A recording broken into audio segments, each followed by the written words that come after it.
Good morning, everyone. I believe Happy New Year. It's the first time we've met this year. Keep saying Happy New Year to people when I see them because I'm not sure if I've seen them yet this year. Wanted to welcome you all back to the Emergency Shelter Task Force, Emergency Shelter Planning Task Force. And we'll go ahead and kick this meeting off with a land acknowledgement. And Owen, would you mind with the land acknowledgement this morning? Sure. Thanks. I'd like to welcome everyone to this meeting. For the folks who are joining us in Anchorage, I want to draw attention that we are on unceded Dena'ina Athabascan territory. These territories have been stewarded by the indigenous people of the area for 10,000 years, maybe more. And I want to express gratitude to the indigenous people of Alaska for caring for the land, caring for one another through right relationship with the land. And we experience the land today because of their stewardship. I also want to acknowledge that we as settlers have not always been in right relationship with indigenous people and indigenous sovereignty. And I hope that we can work towards that as we continue to grow and learn about ourselves and the place we live. Thanks for joining us today. Thank you. So I'm going to turn this over to Taria and Belinda today. I unfortunately have to step out, but I really wanted to take a moment to express my gratitude for your ongoing participation as we work through this emergency shelter planning. I'm really excited for you all to see the gap analysis today that will be going before the advisory committee, so the governing board of the continuum of care on Thursday. Assuming it's approved, this is what's going to be presented to them, and I think it's great for planning. And then hopefully we'll also hear today from Alexis Johnson from the municipality about some planning around the decompression of emergency cold weather shelter. So again, our gratitude for your participation and partnership as we move through this, and I will turn this over to Belinda and Taria for the remainder of the meeting. Thanks so much. Thanks, Meg. Go ahead, Belinda. Thank you. Thanks, Meg. Welcome, everybody, and Happy New Year for me as well. Sorry, I missed the last meeting, but I understand you had a great discussion and we are ready to plow forward into 2023. I'll just hit the highlights of the agenda. It was sent out early this morning. Thank you, Taria. I just hit the highlights and then we will kick in. So we're going to have a brief discussion about the status and plans for funding for transition age youth shelter. As Meg mentioned, the coalition will review the gap analysis. We'll have a brief conversation around the upcoming plans for emergency shelter decompression. And then we'll finish up the meeting with a brief discussion of any future meeting plans and priorities for your various subcommittees. We'll just clarify those and then we'll wrap up. So with that, the question of status and plans for funding to continue shelter for the transition age youth. Do we have an update for that? Is Allison online? Can't see the guest list. Owen, no Allison. No. Is Felix online? Is Felix online? Assemblyman Felix? Yes, Felix is online. Thank you. Do you have an update on the status or plans for funding to continue ECWS or Covenant House? Not a substantive update. So this was something that was discussed at the last Housing and Homelessness Committee meeting on the 18th. And essentially what we learned was that this is a bureaucratic financial issue that's being held up by OMB and the CFO. So I have invited them to come to the next Housing and Homelessness Committee meeting, which is on the 25th, so a couple days from now, where I hope we will be able to hear about those issues and how we can overcome those issues and get a contract amendment forward so we continue the services at Covenant House. Okay, wonderful. And I know that Allison alluded to this at the Housing and Homelessness Committee meeting, if you guys were not able to attend, but the amount of youth that they are seeing, I think, is well over or up to about 100 youth especially in their day center, and then carry on into the shelter. And those youths would be accessing services over at the Sullivan Arena if the funding was not received. Now, Allison did say that she is continuing this and this by the services for these youth at this time in hopes that this is resolved with the administration or the health department so that way they can be funded. But at this point, they are not funded for the services that they are providing that they were funded for between October and December of 2022. So if you didn't know about that and the concern and why we're raising it, that is the reason we're raising it. And I do see Alexis on. Alexis, do you have any updates regarding that status or plans, or is that something you would rather report on Wednesday? I know we'd like to hear from you then, or anything substantive at this point.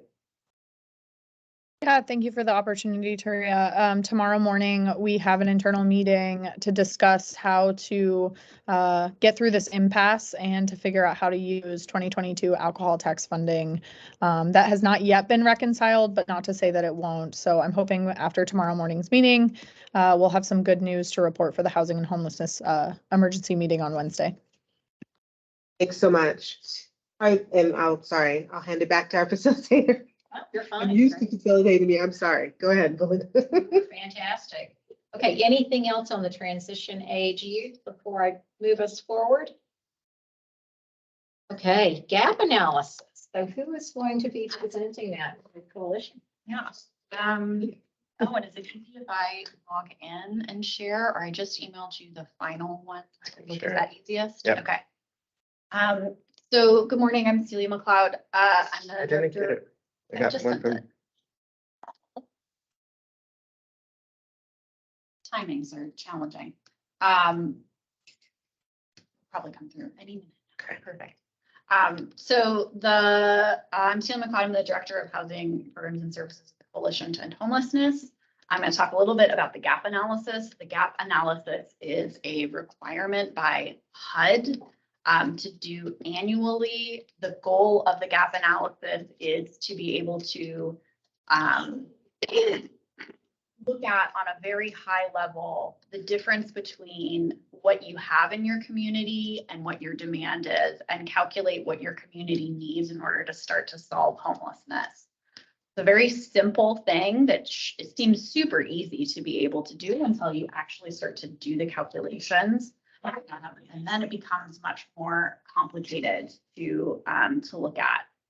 So the biggest part about the gap analysis that I want to have everybody keep in mind is the data is imperfect, and this is a little bit like trying to hit a moving target. And for being able to start to have a conversation in the community about what the investment level should be, this is, I think, where the conversations are going to start. So the back-end calculations we've talked about in the prioritization committee. What you're looking at has been approved by that committee and will go to the full advisory council later this week, I believe, for full approval.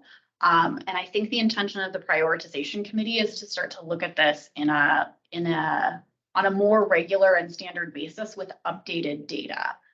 So that is the sort of macro overview. The bottom line of this is that a significant investment in multiple types of permanent housing is needed in the community in order to solve homelessness. We know that housing is a solution to homelessness, and that investments in shelter are needed in the community. However, they're not where you're going to start to solve that problem. So that is the big macro assumptions here. Just to talk a little bit about the math without trying to get too in the weeds here, because this could be a forever conversation. The assumptions are that there are no new year-round shelters. So we haven't projected forward anything that potentially could come online in the next year. We can see that there needs to be significant investment in the rapid rehousing side, and the permanent supportive housing side, and the independent units in order to solve this. I want to just take a minute to talk a little bit about the veterans column, because it looks a little funky and it looks a little different than it did in the last year. One of the things that seems simple but is a little bit more complicated to try and address is how veterans are accounted for in the HMIS system, particularly in the housing inventory count and particularly in some of the other data. So the veterans totals are often in our system absorbed in the single adults or the family system, depending on the veteran situation. So it's not to say like veterans don't experience homelessness, because we know that that's not true. But it's to say that the way the system is accounting for where the need is, some of the need of the veterans is accounted for in the single adults and the family systems. The super high overview, I'm trying to be conscious of time and also knowing that this is, that we're trying to like, you guys got a pretty packed agenda. So I will pause here and say that a final version of the gap analysis, once approved by the advisory committee, will be coming out along with Anchored Home. And if you're interested in the wonkery or the numbers or, you know, the detailed parts of this, the prioritization committee is the place for you. And I'm happy to help connect you with the prioritization committee. So so when I'm looking at this, you're saying that we need another 221 year-round shelter beds. And that is not with the emergency cold weather shelter. So that's not including the Aviator, the Alex, the Sullivan. We're just talking about Brother Francis shelter. Mm-hmm. So we need 221 additional besides that. Yeah, yes, that's correct. So one of the challenges of doing a gap analysis, particularly in a community that experiences extreme weather, is how you account for that seasonality. So what I didn't want to do was say, oh yeah, well, we have these things that are not going to exist in like June, which would then say, oh, well, you need even less permanent shelter. I wanted to be able to show like this changes every day because we get new inflow, you get new outflow. But this doesn't account for the temporary emergency cold weather shelter capacity that currently exists. This is saying you would need another 200 permanent units based on the data. Regardless of weather. And that is, Regardless of weather. and that also is reflected in families. So I know that if you're a family provider, that number of need looks very low. I can tell you from the family emergency cold weather shelter, I looked at this number, I was like, no, we're seeing 30, 40 people, you know, or 60 people in the quarter. But truly, it does not account for those numbers. And because we did not have robust outreach last summer for families and single adults, we really don't know the year-round need for families. We only know what we needed this last winter. So we don't have the data to really help inform the gap analysis, which is why you're seeing the two, meaning two families, right? Okay.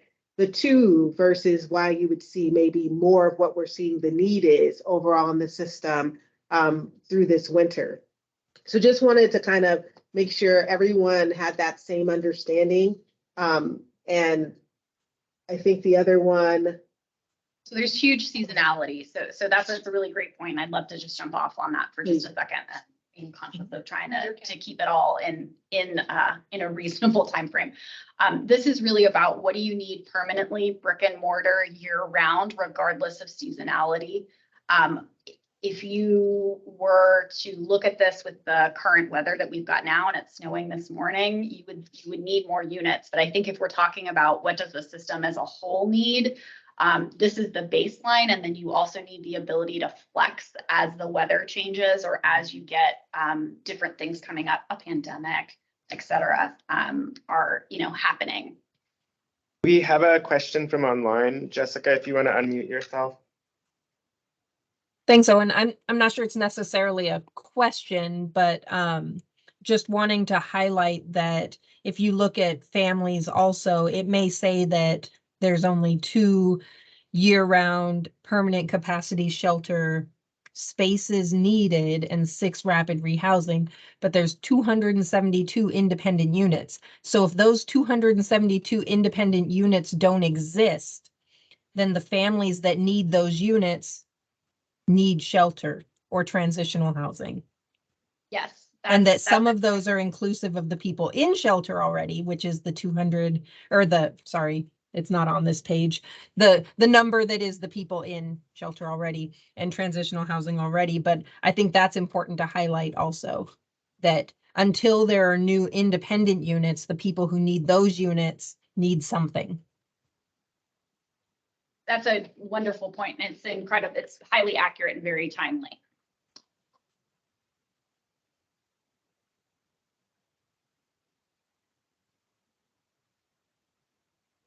All right, so Linda? Any other key takeaways that you want the group to have from the gap analysis? Before we move on? Okay. Any other questions about the gap analysis? Or further comments? Thanks for sharing.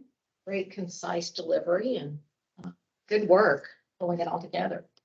Okay, with that, we will turn to an update on the emergency shelter decompression planning. And it's my understanding that Alexis Johnson is online and was going to present a timeline of when the municipality intends to have their plan and if there's anything known about that plan at this point. So Alexis, are you available?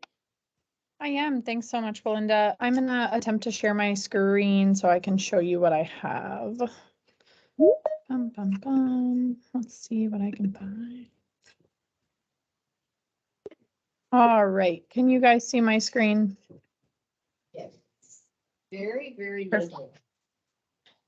See if I can zoom in for you.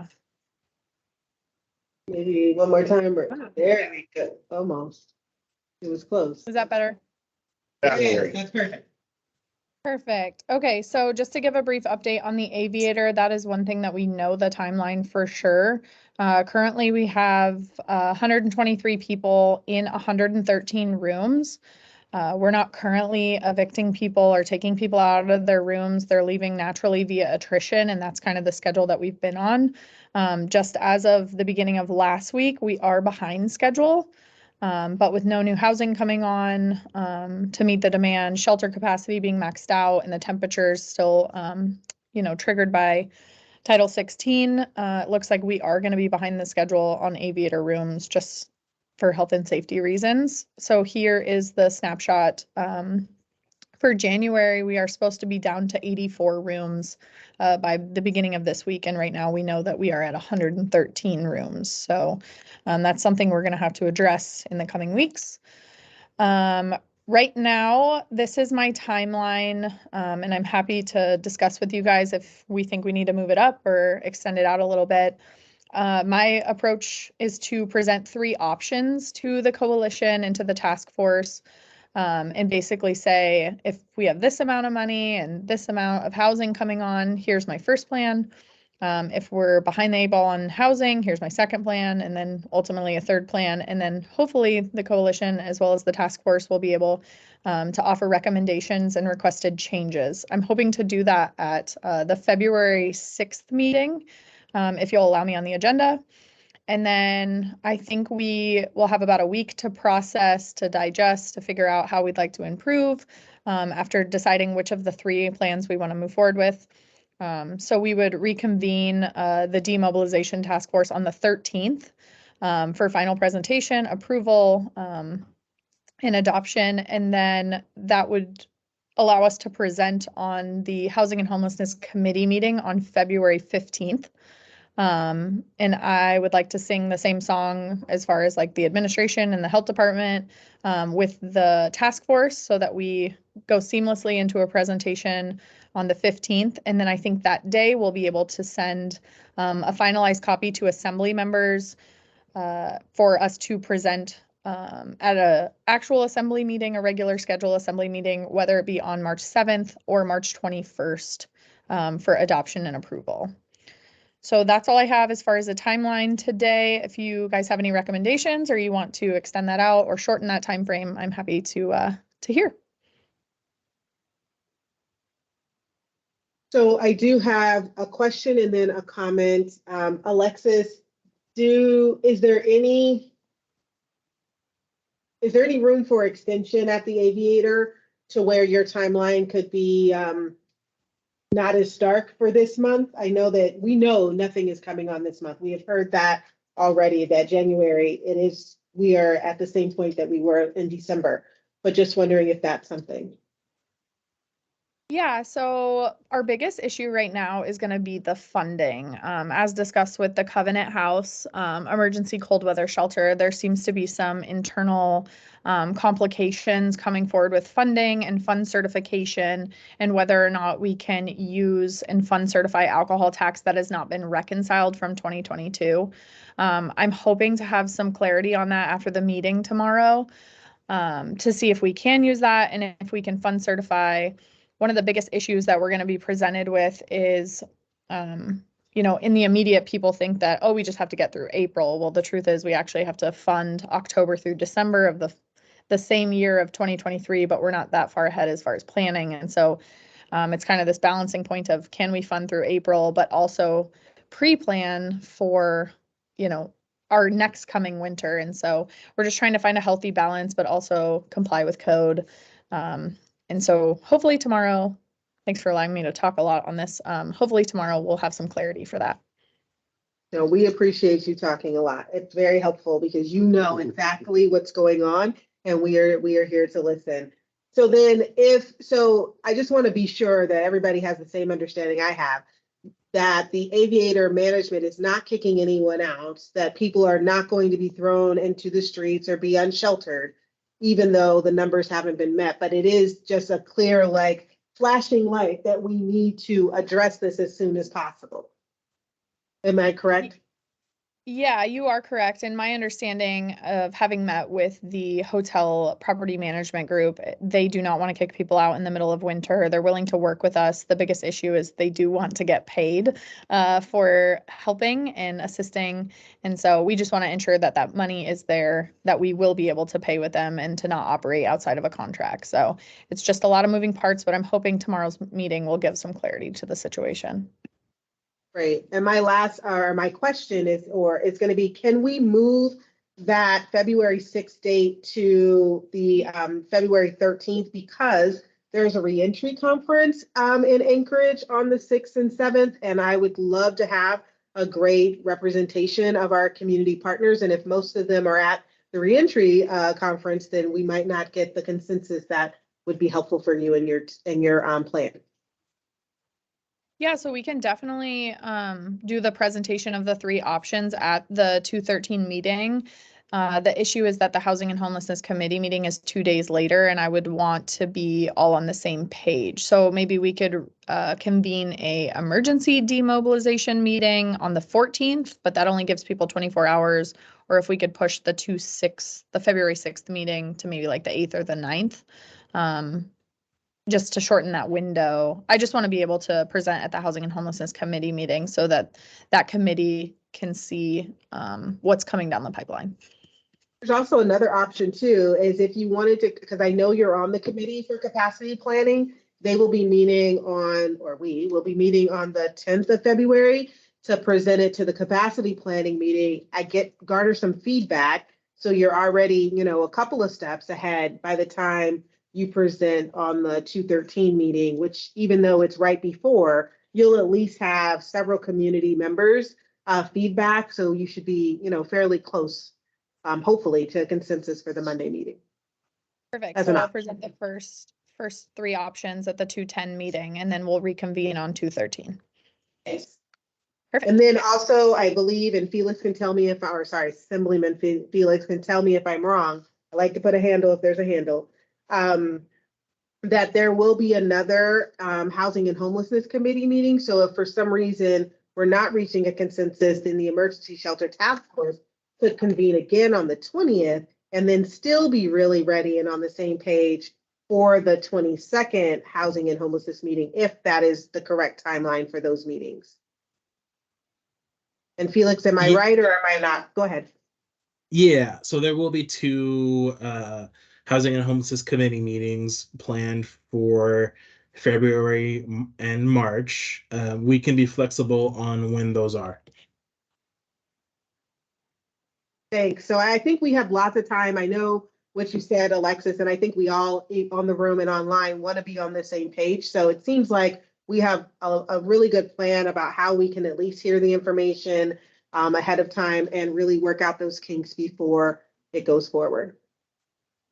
All right. Belinda?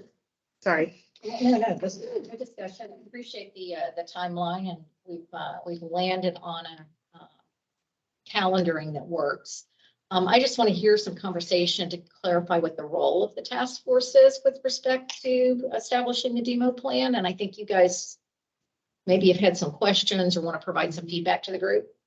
Correct. So the role of the Emergency Shelter Task Force, if you didn't listen to the Housing and Homelessness Committee meeting on Wednesday, is really to listen to the plan that the administration has brought forward and then give feedback if they're asking for it, which it sounds like Alexis would like that feedback. We are not able to write the plan, but also provide some technical assistance, which is what we would do at any time, and convene this meeting. So we want to make sure that whatever's being brought forth, we can say that by consensus, this is what the Emergency Shelter Task Force has agreed to or thought would be the best plan at this time. And really talking about this specific plan. And then, as Alexis mentioned, we have a whole nother thing in October, but everyone knows that the deadline is truly coming for April, May, and addressing that early instead of later so we can be proactive instead of reactive. That the fact that we're starting these conversations in February is great.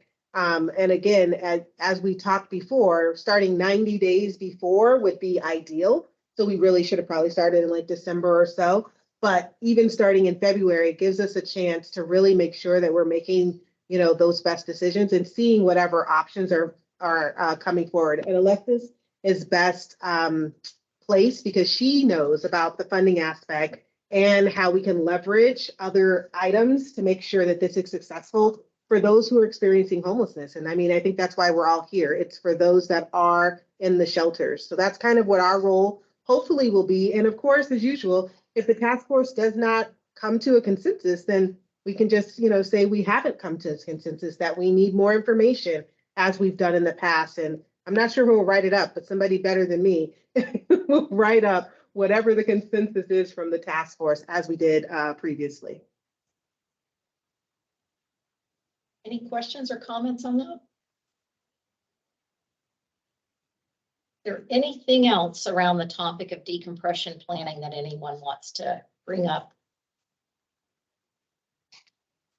I guess one more thing, Alexis, is your decompression planning. It will include the Alex and the Sullivan in your plan. Those 3 plans will be for all of the emergency cold weather sites, correct? Yes, ma'am. Okay, well, we're zipping right along today. We're at the point of now talking about the future meeting plans and priorities for each of the groups. So I don't know, Taria, how you want to handle that. Do you have something you want to walk through with each group? Or maybe just highlight anything that is new or to focus on for each of the groups, make sure everyone's on the same page? Yeah, so the ACH staff person for each of those groups are here, and I believe John Welton is on from facilities. So what we can do is really, I don't believe anybody has met yet this year, but talk about their next meeting days and times. And if there's something else they want to say, then that's great. But besides that, it's a new year. So we are starting off well. I do think it might be helpful for the coalition member to just very briefly remind us kind of what's the role of that group and kind of some highlights, not to belabor it, but just to make sure everyone's on the same page. So who has data? That's me. And I'm doing it in conjunction with Robert Hakama, our data analyst. I think we're still deciding on a date to meet, but the goal of that is to make sure that the data that's presented to this group is informed by HMIS, the data system that we use in the community, making sure that folks on this call understand how the data intersects with reality. And meeting to be determined. Meeting to be determined, sorry. And do you have your group together? You know who's It's a pretty small group. Okay. There's Taylor Donovan and Grace Gallagher were the folks who were on it last time. So, and I believe somebody from the health department was interested. I'm not sure if that changed. So thanks, Celia. And then for each of these, if there's someone online who wants to make sure they're connected with one of these groups and you're not sure that you are, please speak up so we can make sure that if you're not getting any of the emails or meeting invitations that you expected, that you will. So, okay, overall system interaction. Yes, so the overall system interaction, our group we haven't met so far this year, but our last group, we did talk about the need for data and information to address the goals, and that our first task was to conduct the system mapping. So that meeting is actually that invite will be sent out, and the meeting is, hold on, I have it on my calendar. It's just super small. I have everybody else's calendars open too. So that one is going to be on the 3rd, so February 3rd at 10:30 for overall systems interaction. So we'll start the capacity map planning, and hopefully that will help inform the capacity planning group that will meet the following Friday. We were doing those back-to-back meetings, and I heard from a lot of you guys that was not enough break time in between. And there's a lot of overlap with folks that are in both of those groups. So by splitting it by a week, giving us some brain space to come back and really take the information from one group and apply it to the other, I think will be more successful. So we will see those on the 3rd at 10:30, and Friday seems to be the time that everybody was able to meet. So that's why we picked the Friday. Is there anybody online that has any questions or hasn't been getting the correspondence that wants to make sure they're on the distribution for that one? Okay, external communication? External and internal communication subgroups have not met this year. We plan to meet in February. However, it's unlikely that we'll schedule our meetings until after the Emergency Shelter Task Force has considered a decompression plan. I think once there's a plan, there will be interest from the community and also in the way we're engaging with folks with lived experience or staying in cold weather shelter, that we communicate clearly with them and with the public about what the plan is. So look for invites coming at the end of February so we can reconvene after the decompression plan is formalized. Have you merged those two efforts, or are you just managing both of them? I am managing both of them. There's significant overlap in the participation. I know Ariel and I have the list of the people who are on those committees. I just don't have it in front of me. Okay. I just wanted to make sure that if you were, whether you had them still together or separate. There's so much overlap that I think we'll see. Okay. And then, I have a question, or not a question, but a consideration for your groups. If you guys, when you do meet, can maybe talk about how do you feel that the information for the closure of any facility should be done? Yeah. Because last year that was a hot topic on how do we tell those that are in shelter? When do we tell them? What does it look like? All of those things. And I know, Alexis, that might be a part of your demobilization plan too. But if it isn't, then maybe we can hear from internal communications, which I believe external communications, which I think you're on to. I think we are considering not just communications with the public or between homeless service providers and the HPRS, but towards the people who are receiving services at any of these sites or any shelter should have fair warning and all the resources they might need upon closure. So that is definitely our #1 topic. But we need the decompression plan to start talking about it. Thank you. Anybody have any other questions or comments about the communications piece before I move on?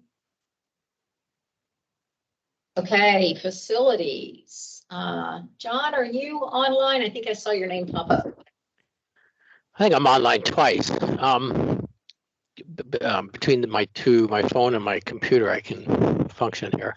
So the facilities, we have not met, but we stay in kind of general email and text connection and kind of watching things if anything changes. And I know things are actually moving fairly quickly. Like we had looked at One Point Sears Mall, and that sold. Very large building, the news group at Powder and Sea. I think that's also about to sell. So those move pretty quick. So we haven't really, found some, the great holy grail. And at this point, the Arctic Rec Center, which we've talked about quite a bit, it's off Arctic on the east side between Tudor and International, is still for sale. And it is, I think, in the $5 or $6 million range. And I think it's about 16 acres on that. It's got a building that is about 25,000 square feet. And having toured that and looked at it, I think it's probably suitable with not a huge amount of modifications to handle 150 or so people as a low barrier shelter. But at this point, so having identified this and said, hey, this looks like something to investigate, it really lands on, my view, administration to say, okay, find the money, pull the trigger and go for it and find the money. And that's the challenge there. There's also, it'd have to be rezoned. It's R3. So at least it could be replatted, at least the part with the building could become PLI. And then the rest of the property could be used for any variety of things. It could be resold, or it could be used to, build some kind of housing on it. It's really a huge amount of opportunity with that piece of property. But but basically that's where we were last year when we looked at it. Go ahead. I have a question for you, John. Do you think it would be useful for the task force to consider a recommendation regarding the use of the Arctic or the purchase of the Arctic in the February task force meeting? Because it feels like a robust conversation to be had if we were to make a recommendation, not for today, but if that's the only property. Possibly. I think we may have done that, and so I don't think it would hurt. I do believe that it's on the radar of the administration, that they're at least considering it, and aware of the various hurdles. But I think that wouldn't be hurt to identify it. And the owners know, they gave us a tour. I mean, they know that it's being looked at for this purpose. I have a question for communications and then a question for John. I don't want to lose them both, so I'm gonna say them both and we can come back. The question for communications is, do you feel that if the Emergency Shelter Task Force did this recommendation, that it would be premature before we talk to community councils? Or because we did see some feedback when we have made a recommendation before talking with the communities that would be impacted. So that's my question for you, can wait. And then my question for John is, that's why I don't do that. That is exactly why. I should have written it. Never mind, John. I'll figure it out once Owen says what he's gonna say. I think John's point is that we did make the recommendation in September or October of last year, which was that this is a facility that would be potentially useful and applicable. So I don't know that we need to make that recommendation again, although, talking to community councils is always useful. I wonder if, though, by bringing it up as we're getting closer to maybe not having a Sullivan Arena, if now it might gain a little bit more traction, that people might, say, hey, this is something that we should do. And I see a hand, so I'll be quiet while I think of my John. Who is Felix? Felix? Hi, yeah, thanks. Happy to weigh in a little bit on that. So, it was sometime September, October time where the Assembly did receive a comparison with sort of quite a few unknowns between the Navigation Center as proposed on Tudor and Elmore and the Arctic Recreation Center. And I think that was just seen as a comparison. I don't know if the Assembly necessarily saw that as you should explore this and you should consider buying this kind of communication. I honestly don't think that's how we saw it, nor do I think that's necessarily how the administration saw it. So I think there are likely a lot of things that need to be done if this is something that we seriously want to consider, including open communications with community members, with the Assembly of, why we would be moving towards that direction.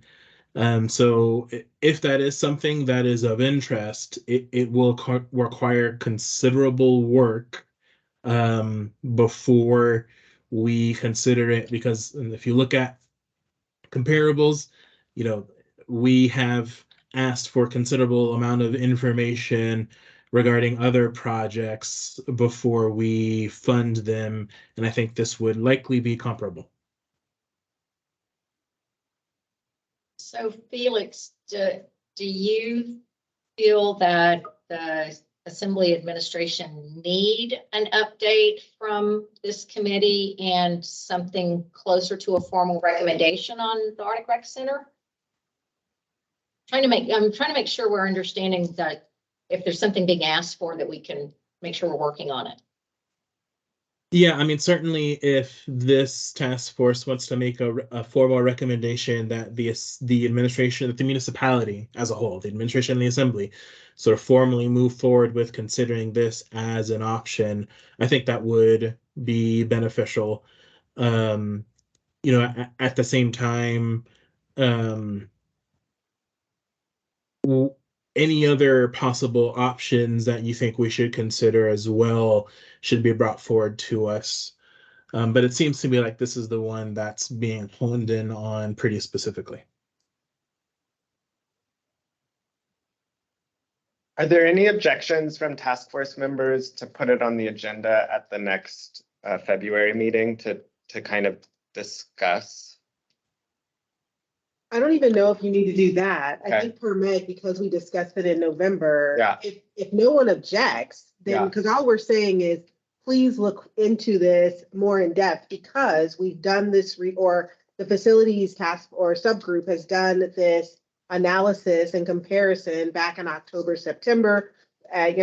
Seeing as how we are looking to demobilize emergency cold weather shelter, this might be the option, as we have identified a need of an extra 221 permanent shelter beds in our community. This might help fill part of that gap.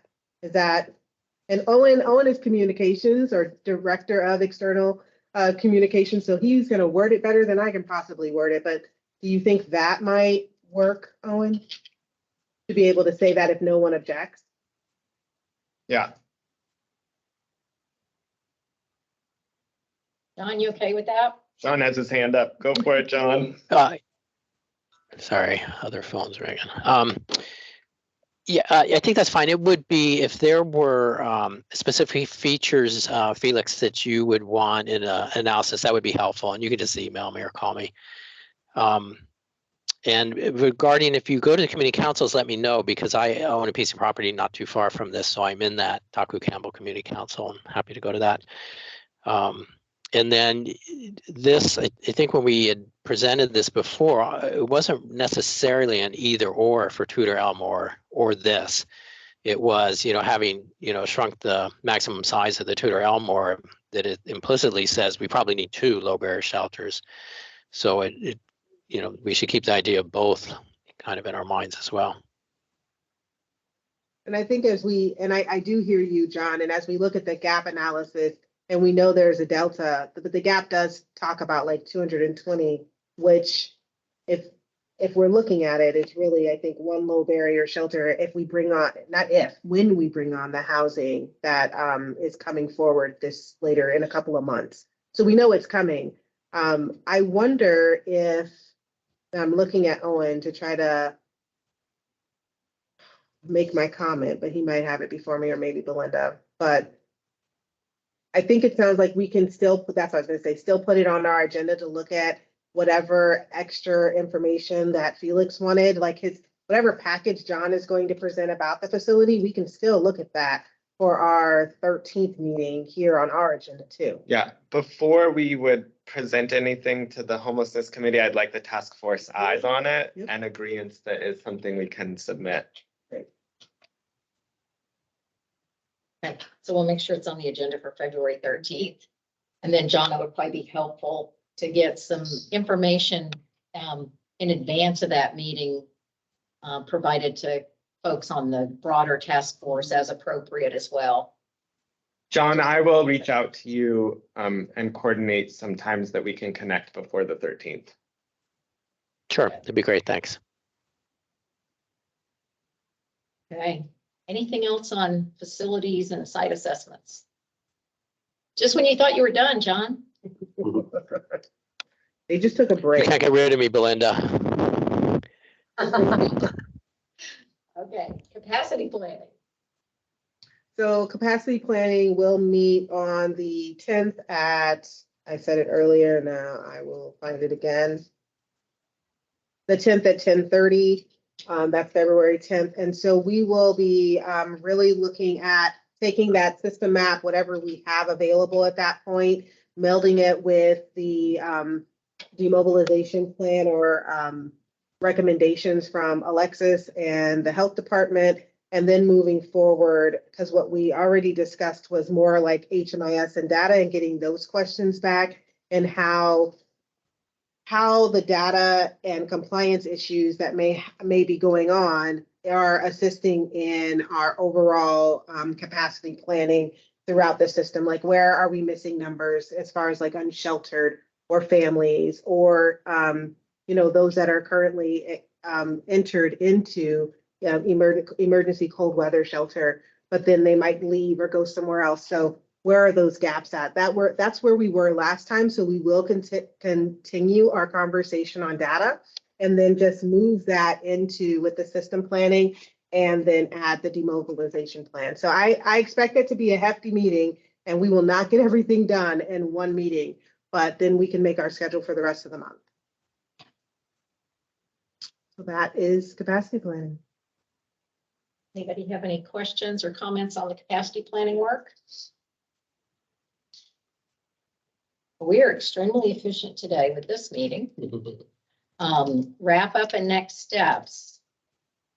So decisions made and action items, the only, we've got the timeline that Alexis presented, which is that, so I'm going to recap some dates for everyone.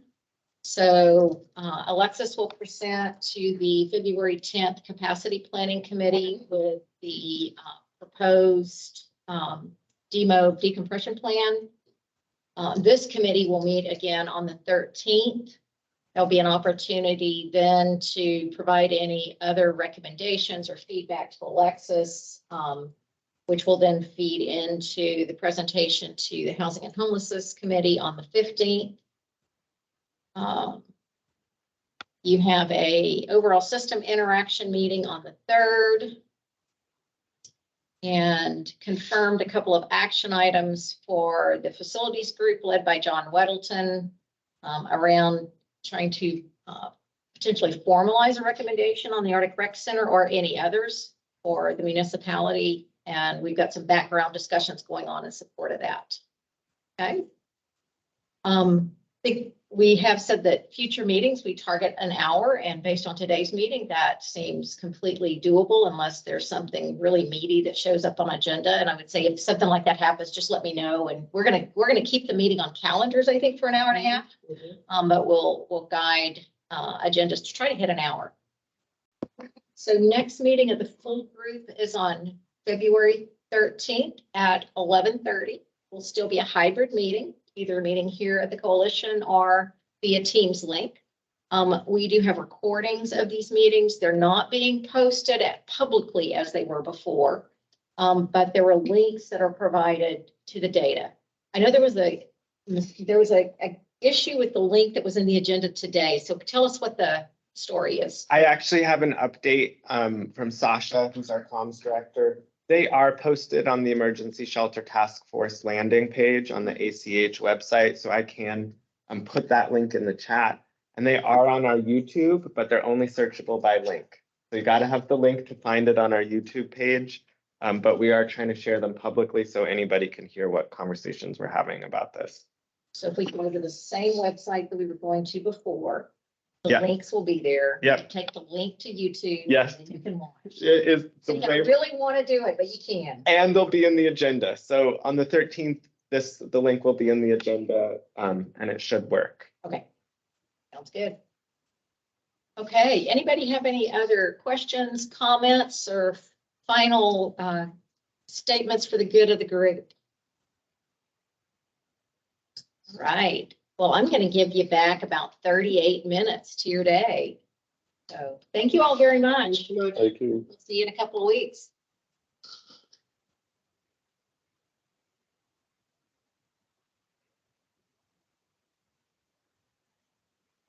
Thank you.